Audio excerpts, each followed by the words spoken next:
boa noite. Está no ar o programa Questão de Ordem. Desde o último dia 7 agora do mês de maio, a região do Cariri ganhou mais um representante aqui na Assembleia Legislativa, que assumiu a cadeira de deputado estadual, o deputado Vasques Landim, que retoma um trabalho que já fez aqui, que já desenvolveu aqui no Parlamento, em defesa de Juazeiro do Norte e de toda a região do Cariri.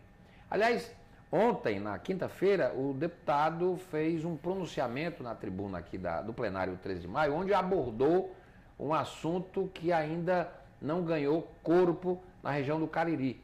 A chamada criação da região metropolitana do Cariri, um projeto que foi bastante discutido aqui na Assembleia e uma aspiração dos moradores daquela região. À época da votação do projeto, na legislatura anterior, o deputado Vasques Landim teve, inclusive, participação decisiva na discussão e na aprovação do projeto. E no pronunciamento que fez ontem aqui na tribuna da Casa, o deputado lamentou que ainda os efeitos positivos previstos na lei que cria a chamada região metropolitana ainda não estão sendo sentidos pela região do Cariri.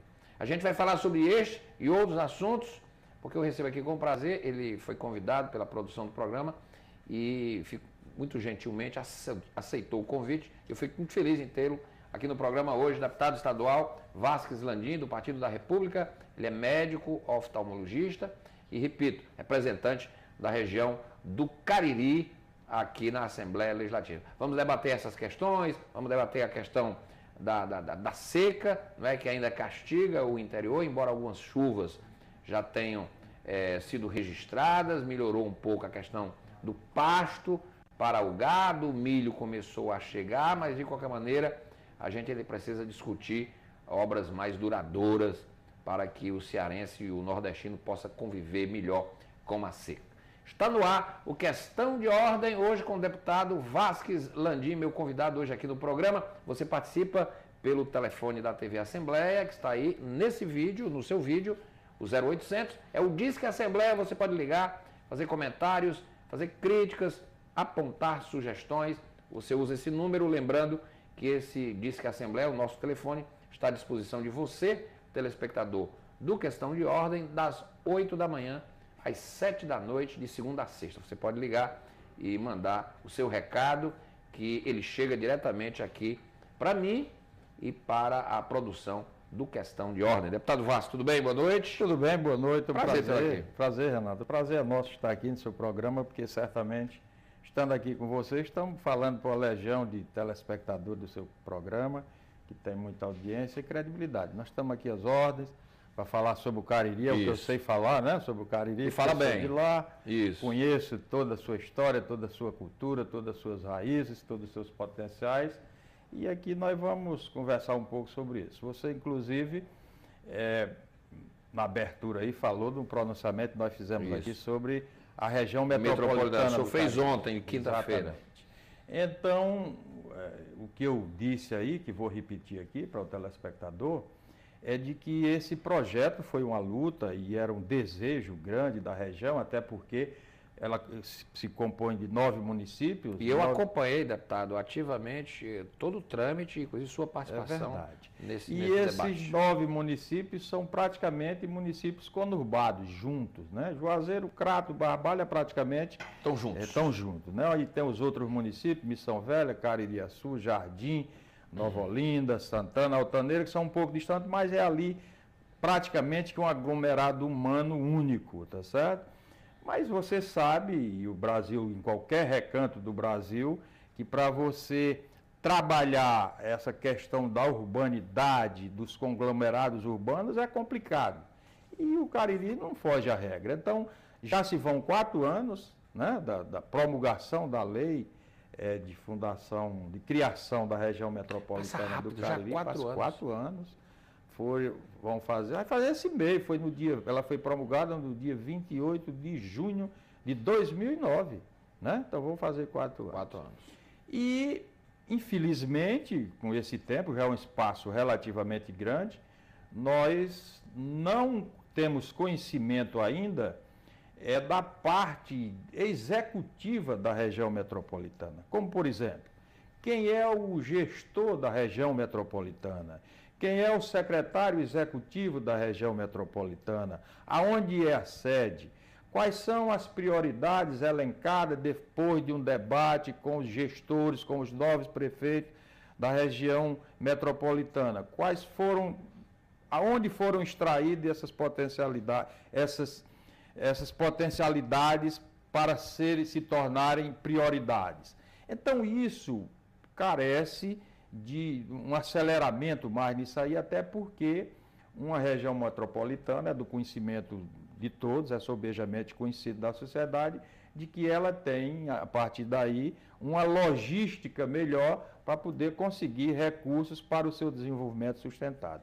Infelizmente, o Cariri, não existe isso ainda, e nós estamos cobrando das pessoas responsáveis para que essa ação de como região metropolitana, ela realmente seja colocada em prática, para que as políticas públicas possam sair, políticas públicas consorciadas, em saúde, em transporte, em turismo. Nós temos conhecimento tão somente de uma política pública consorciada, que é o aterro sanitário, que já demanda tempo também, e ele ainda está no papel. Que estão sendo feitas aí as licenças ambientais para implantação, mas realmente ainda não está na execução prática. Aliás, quando o senhor participou do debate, o senhor tem uma memória aí fotográfica, 28 de junho de 2009, não é? Quer dizer, eu me lembro que o senhor chamava a atenção da importância daquela votação, da aprovação da lei, mas chamava a atenção também que aquilo ali era só o primeiro passo. Exatamente. E que o importante era que a partir dali se tomasse medidas efetivas para, na prática, transformar aquilo numa grande realidade. Quer dizer, e o senhor está dizendo aí que ainda pouca coisa se deu nesse sentido. Por exemplo, um fórum da região metropolitana já foi instituído com os prefeitos, etc., porque os problemas comuns não podem ser compartilhados nas soluções? Exatamente, consorciados. Já houveram algumas discussões, algumas reuniões. Agora, eu particularmente desconheço, assim, algum documento extraído desses encontros, dessas reuniões, que norteiem a região metropolitana do Cariri, que diga quais são as prioridades da saúde, o que nós vamos fazer em comum para a saúde da região metropolitana do Cariri. Nós temos um equipamento muito forte de saúde, que é o Hospital Regional, mas a estratégia de utilização da região metropolitana para esse hospital, qual é? Aí vamos ter futuramente a promessa, esse aterro sanitário consorciado, que é importante, mas aí nós temos outros vetores, outros setores. Porque os lixões, eles não se coadunam mais. Não se coadunam mais, né? Aí para o turismo, né? Para a educação. Agora tem a Universidade Federal do Cariri, que acaba de ser criada. É verdade, o que certamente vai fazer um diferencial grande. Eu costumo dizer que a nossa história, a história do Cariri, a gente pode contar antes e depois da Universidade Federal do Cariri, com muita nitidez. Ela vai marcar uma linha muito nítida de separação entre esses dois períodos. E essa universidade, inclusive também, nós já abordamos isso aqui na Assembleia, ela vai trazer esse desenvolvimento grande, econômico, social, tecnológico, enfim, é um indutor da transformação, uma universidade. Mas nós estamos já também, inclusive, já fizemos essa reivindicação, porque nos parece até ser uma questão só de âmbito federal, mas não, há um compromisso entre o governo federal e estadual para a questão do terreno, para alocar esse complexo da Universidade Regional, da Universidade Federal do Cariri. Não vai ser lá onde fica o campo? Tem, mas vai ter que ser o plano da reitoria, né? Mas o terreno, que onde fica o campus, é um terreno pequeno. Acanhado. Tem que ser ampliado. São necessários mais 40 hectares de terreno para ampliar. E tem um acordo selado aí entre a União e o governo do Estado, de que essa parte ficaria com o governo do Estado. Inclusive, nós fizemos aí um pronunciamento, outra hora aí, pedindo celeridade ao governador para que essas obras possam já continuar suas edificações, para que final de 2013, início de 2014, já começar a funcionar cursos reais na Universidade Federal, porque nós temos cursos lá, mas ainda é da extensão da Universidade Federal do Ceará. Eu ouvi o reitor Gesualdo, né, que ele foi o grande incentivador disso, quer dizer, ele como reitor da UFC, a UFC praticamente, digamos assim, deu à luz. Deu à luz, ele foi, seu filho. Sem dúvida nenhuma, Renato, tomando aí a sua palavra, mas eu não poderia deixar essa oportunidade de ressaltar a importância do Gesualdo, que é filho de Juazeiro, e também de deixar aqui, de fazer uma referência, até uma homenagem ao ex-senador Reginaldo Duarte, também do Cariri, e essa semente começou a brotar com a ideia dele como senador lá, que fez... Importante esse registro, porque às vezes a história histórico, ela é injusta, né? E a gente não pode esquecer, porque depois de tudo pronto, aí vem os pais, os padrinhos e tal, mas eu gosto sempre de colocar e fazer justiça às pessoas, até pela história. Então o senador Reginaldo Duarte, na época, foi um dos precursores da implantação da Universidade do Cariri, tá certo? Então eu gosto de fazer essa referência para ficar nos registros históricos. Importante. Bom, e aí a universidade vai chegar agora, que evidentemente já tem inclusive dotação orçamentária, vai ampliar e vai ter um campus em Barbalha que já tem, né? E em Brejo Santo, que ainda não tem. Icó. E isso aí são as duas grandes novidades, Brejo Santo e Icó. Icó, exatamente. Que leva o ensino universitário para além do, né? do Cajubá. Do triângulo ali, Crajubá. Centraliza. Né?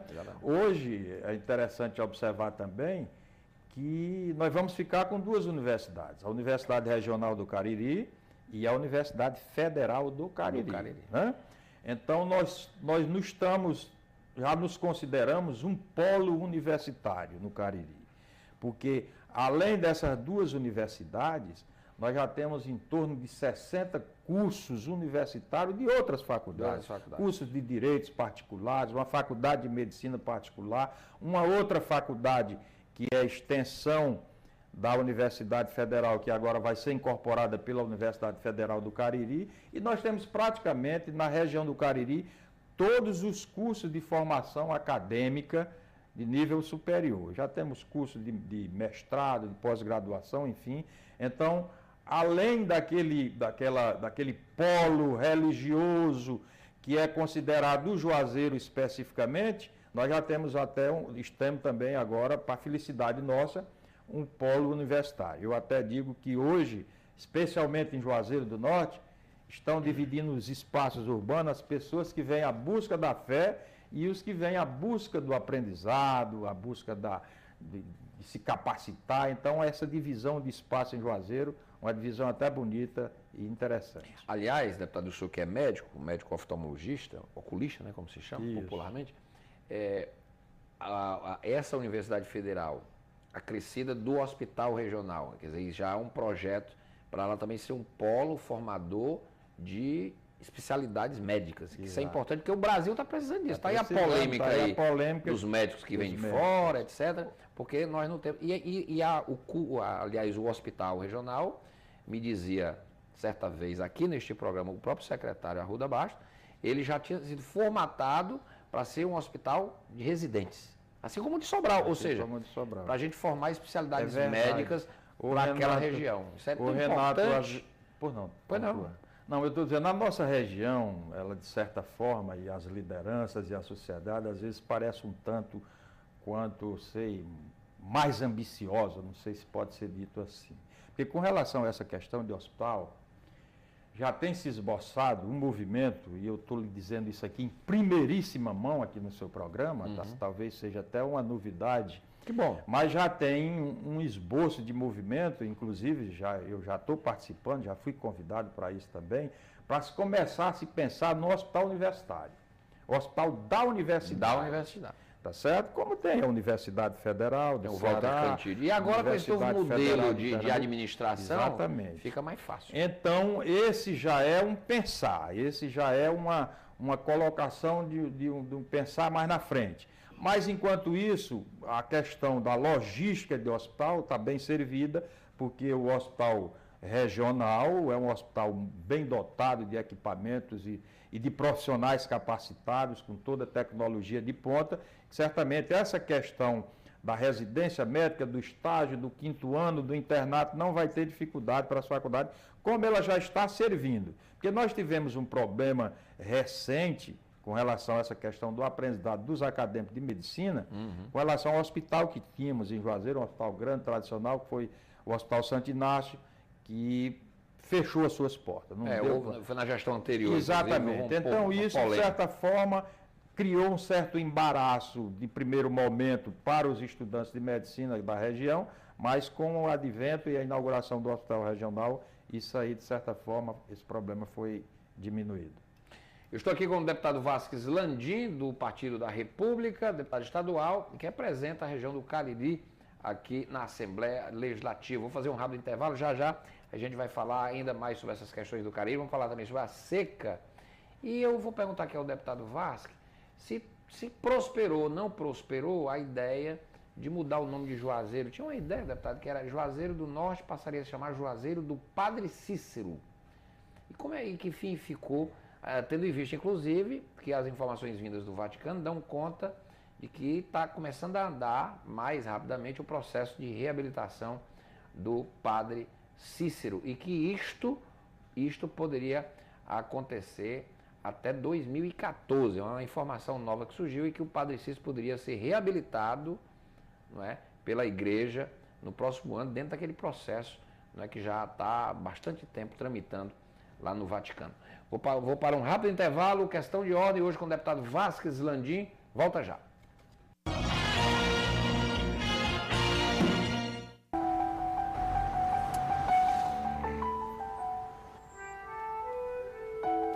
No Brasil, milhões de crianças abandonam as escolas para trabalhar nas ruas. Muitas vezes, obrigadas pela própria família ou por exploradores. Algumas adoecem e até morrem. Trabalho infantil não é legal. Uma campanha do Ministério Público do Trabalho. O Lucas não fica sem o seu leite. O leite vem da vaca, na fazenda do seu João. Faça chuva ou faça sol, ela come ração à base de milho de soja. O milho e a soja, que também vem do campo, são cultivados pelo seu Geraldo. Para vender milho, ele precisa comprar sementes, adubos e equipamentos. Por isso, ele precisa do crédito do Plano Agrícola e Pecuário e mais acesso ao seguro rural. Porque faça chuva ou faça sol, eles precisam produzir. Para o Lucas não ficar sem o seu leite. O Ceará está preparado para receber uma grande conquista. A Refinaria Premium. Compromisso do governo federal que vai acelerar o crescimento do nosso estado. A Assembleia Legislativa se une aos cearenses para exigir em uma só voz. Refinaria já! Refinaria Premium do Ceará. Compromisso que precisa ser cumprido. Assembleia Legislativa do Estado do Ceará. Voltamos com o programa Questão de Ordem. Hoje eu estou recebendo aqui o deputado estadual, ele é médico, oftalmologista, o deputado Vasques Landim, do PR, do Partido da República. E a gente está falando aqui sobre a região do Cariri. O deputado é filho do Cariri, é filho de Juazeiro, né, deputado? Filho Missão Velha. Missão Velha. E que desenvolveu todo um trabalho, tem residência lá, enfim. E é um representante, não é, que afirma categoricamente, em todos os seus pronunciamentos, as preocupações em relação ao desenvolvimento daquela belíssima região do Ceará, que é a região do Cariri. Costuma-se dizer que o Ceará é um estado pobre, mas o Cariri é rico. Isso é verdade, deputado. E como é que está o processo de desenvolvimento da região do Cariri? O senhor falou de alguns gargalos, como a questão ainda da região metropolitana, que ainda falta acelerar, sair do papel, mas indiscutivelmente o Cariri é um polo de um turismo religioso fortíssimo, por conta do Padre Cícero, que irradia aquela economia, evidentemente, abençoa e irradia, né, podemos dizer assim. É verdade.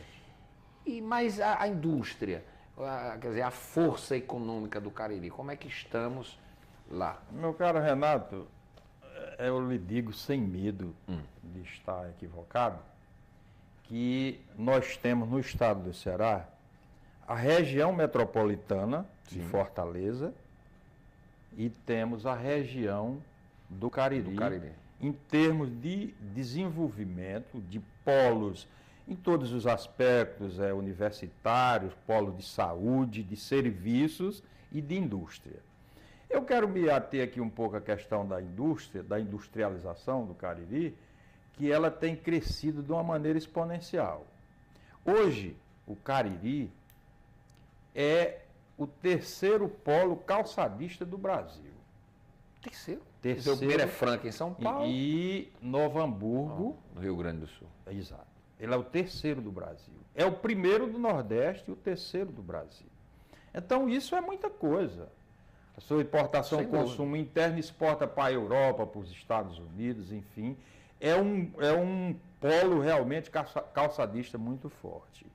Aí vem outras indústrias, a indústria metal-mecânica, de ouro, de couro, de madeira, de medicamentos. Nós temos uma empresa de medicamentos de ponta lá em Barbalha, a Pharmacy, que já produz 9 tipos de medicamentos, além de soro, de complementos vitamínicos, antibióticos, enfim.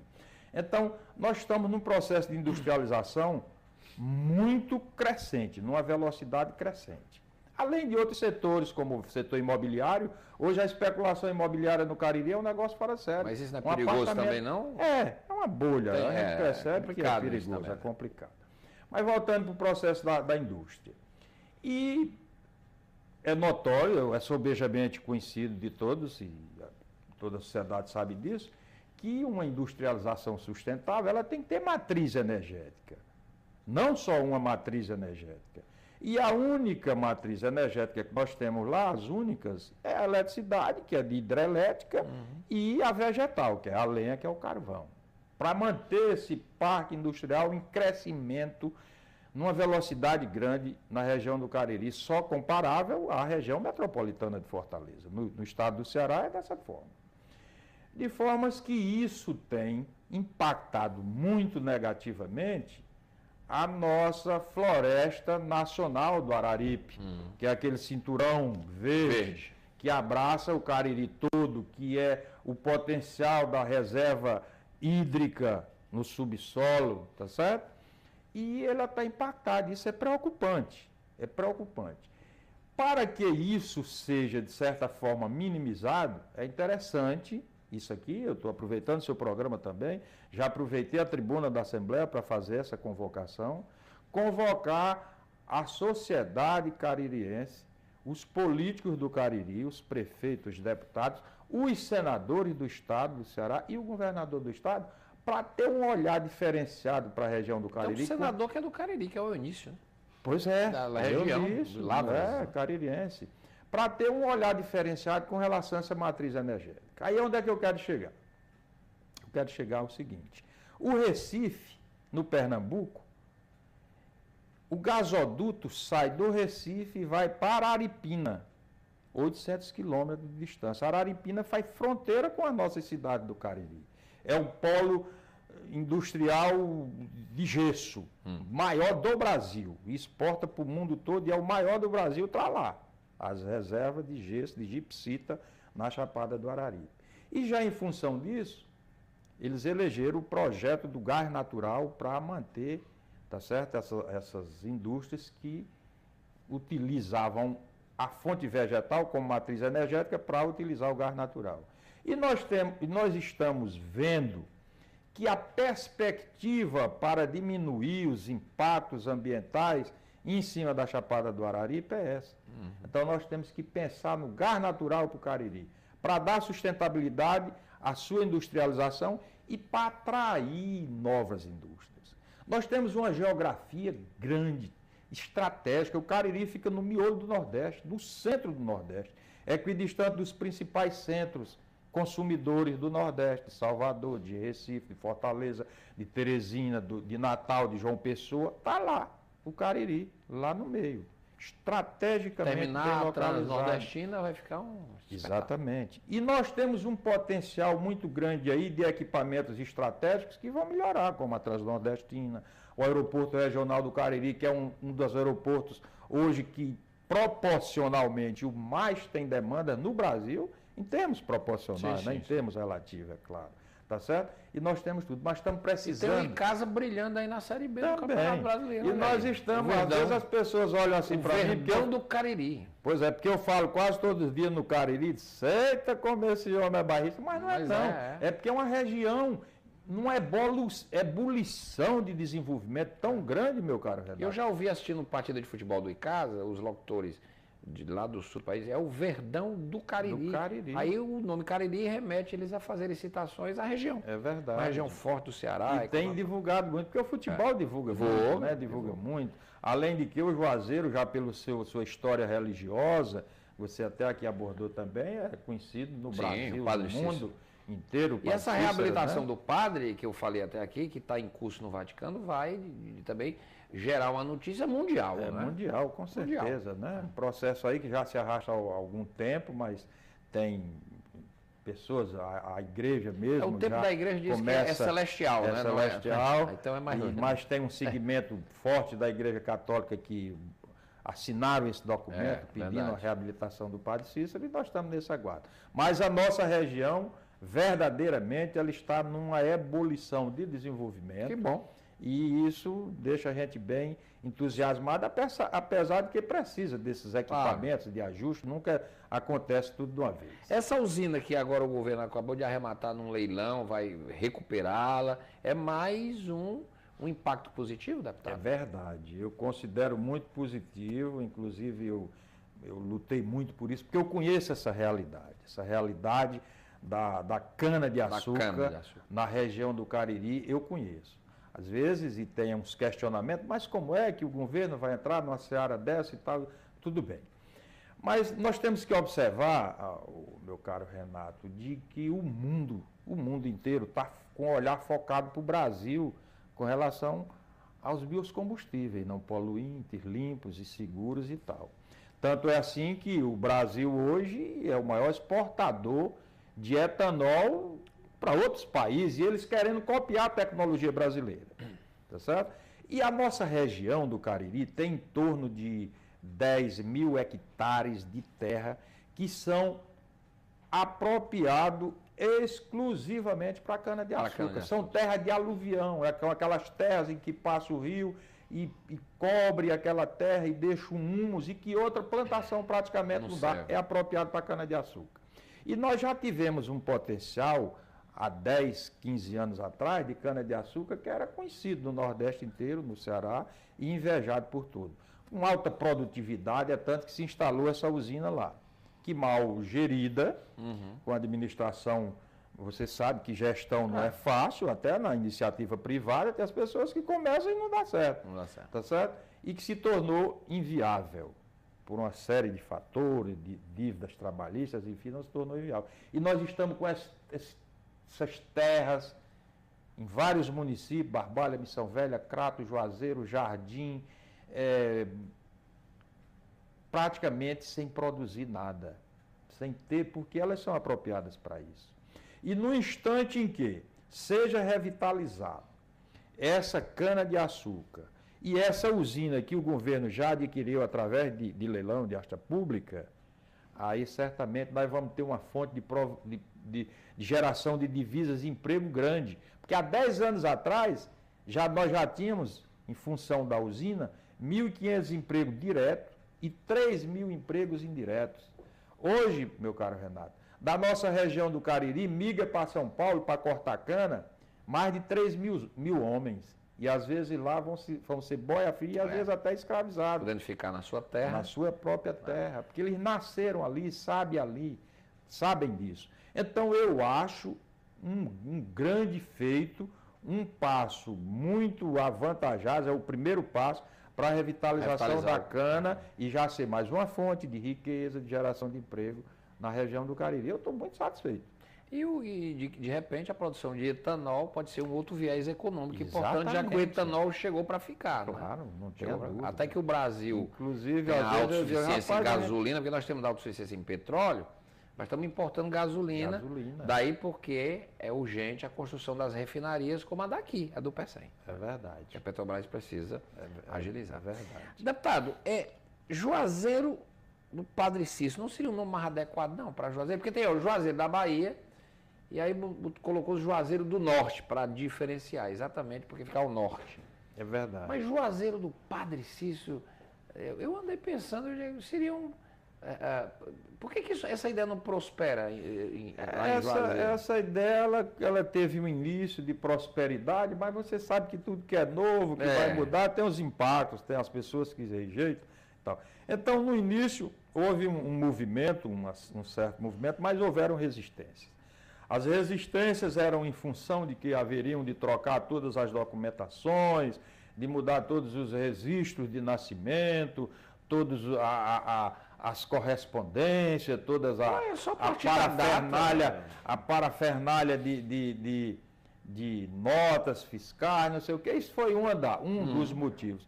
E de lá para cá ninguém insistiu mais, não foi relutante. Talvez se tivesse acontecido, podia ter claro, passado, que até, inclusive, até muito mais fácil de ser divulgado pelo nome, o vulto que tem o padre, né, o padre Cícero. E, aliás, isso, agora, obviamente, que uma decisão como essa deveria passar pelo crivo popular de um plebiscito, eu não tenho nem dúvida, aproveitar um dia de uma eleição qualquer, e aí, especificamente, o Juazeiro, os juazeirenses, iriam se pronunciar se aceitariam ou não a mudança de nome. Claro que isso nem deve ser tomado, não é, nem sem ouvir a população. Acho que tem que ouvir a população. Ô, Renato, você está me entrevistando, mas eu vou lhe fazer uma pergunta. Pois não. Posso lhe fazer? Se eu puder responder, porque o jornalista, ele gosta muito de perguntar. Você já ouviu falar em Frei Damião? Frei Damião. Frei Damião.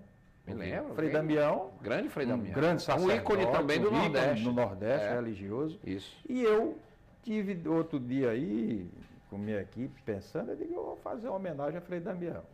E eu estou com um projeto de lei tramitando aqui, instituindo o dia de Frei Damião no estado do Ceará, porque isso já tem no Pernambuco. Porque ele morou no Pernambuco, teve muito mais presença no Pernambuco. Mas no estado do Ceará, especificamente na região ele também sul do tido como estado, santo. Exatamente, está para ser reabilitado, né? É beatificado, reabilitado é o padre Cícero. Então, ele na região sul do estado, ele pontificou com mais, porque até mais perto, fronteira, o Cariri tem uma relação muito grande com o Pernambuco, com o Recife. Ele é pernambucano, Frei Damião? Não, ele é italiano. Ele é italiano. É verdade. Então, eu digo, eu vou prestar essa homenagem e nós vamos criar no calendário oficial, se ela for aprovada aqui na Assembleia, o dia estadual de uma homenagem. Já teria o dia, deputado? O senhor pensou no dia? O dia 31 de maio. Dia 31 de maio. Porque dia 31 de maio foi a data da morte dele. Certo?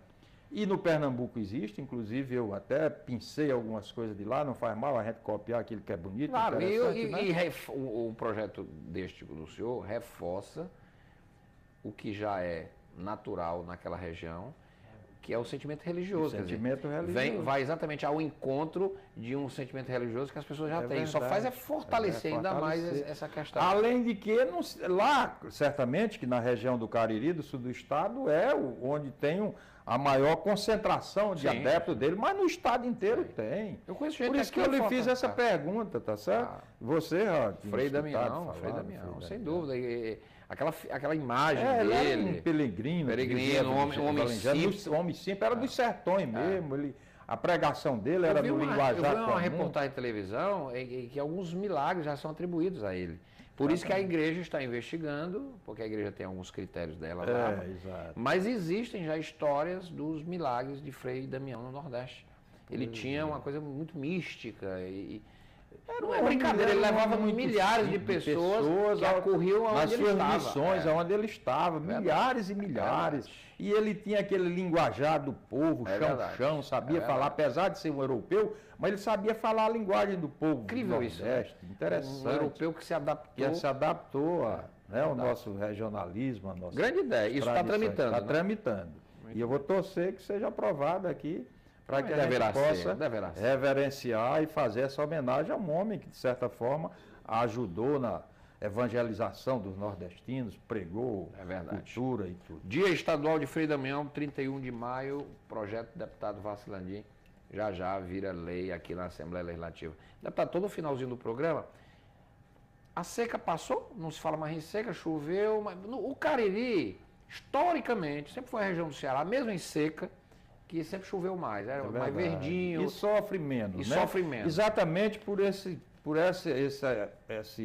santuário ecológico que nós temos lá, que é a Floresta Nacional do Arari. Não é isso? é o que nos protege mais. Mas o inverno foi fraquíssimo.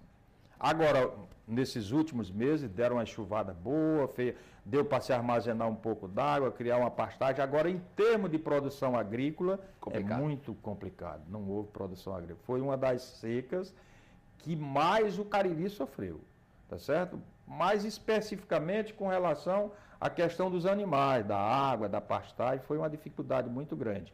Mas agora deu uma melhorada com as chuvas, nesses últimos meses aí, de abril, e deu uma chuvada, maio, pelo menos chuva, pasto já pasto e água dá para aguentar, torcendo que no próximo ano não aconteça isso, né?